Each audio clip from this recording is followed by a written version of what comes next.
सिद्धार्थ से गौतम। आचार्य आलाड़ के निकट रहकर कठोर तपश्चर्या अपनाने के बाद भी सिद्धार्थ की उद्विग्नता घटने की बजाय बढ़ती चली गई तो उन्होंने वह स्थान छोड़ दिया। वहां से चलकर वे उस समय के सुप्रसिद्ध ऋषि अलारकालम के आश्रम में पहुंचे। इस आश्रम में नियम संयम से तो रहना ही पड़ता था, इसके अलावा यहाँ अध्ययन की भी विशेष सुविधा थी। इस आश्रम में रहते हुए सिद्धार्थ ने वेद, उपनिषद और दर्शन शास्त्र का गहरा अध्ययन किया। ये प्राप्त करने पर भी उन्हें ऐसा प्रतीत होता था कि जैसे उनका मन अतृप्त है। अंततः उन्होंने ये आश्रम भी छोड़ दिया। इसके बाद वे उदक रामपुत्र नामक ऋषि के आश्रम में जा पहुंचे। यहीं पर उन्हें गौतम का नाम मिला। यहाँ सभी लोग इन्हें सिद्धार्थ की बजाय गौतम नाम से संबोधित करते थे। यहाँ भी उन्हें शांति प्राप्त ना हो सकी। अंततः वे उरुवेला नामक स्थान पर जा पहुंचे।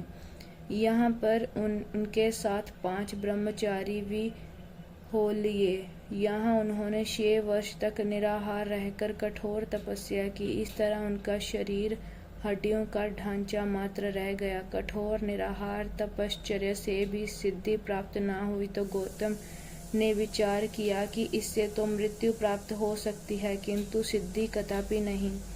इसी बीच एक शूद्र ग्वाले ने कन्या सुजाता ने एक मन्नत मांग रखी थी कि यदि उसकी इच्छा अनुसार पति और पुत्र प्राप्त हुआ तो वह वन देवता के रूप में बरगद की पूजा करेगी।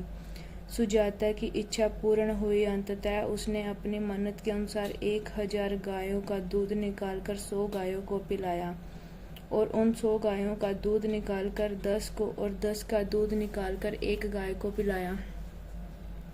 फिर 1 गाय के दूध की खीर बनाकर बरगद वृक्ष के निकट आई। वहां गौतम बैठे साधना कर रहे थे। सुजाता ने खीर गौतम के सामने रख दी। गौतम ने निसंकोच होकर खीर का भोग लगाया। ये देखकर उनके निकट साधना कर रहे 5 ब्रह्मचारियों ने उन्हें भोग लिप्त समझकर त्याग दिया। अल्प मात्रा में खीर को भोग लगाकर गौतम को संतुष्टि मिली और उन्होंने पुनः साधना आरंभ कर दी।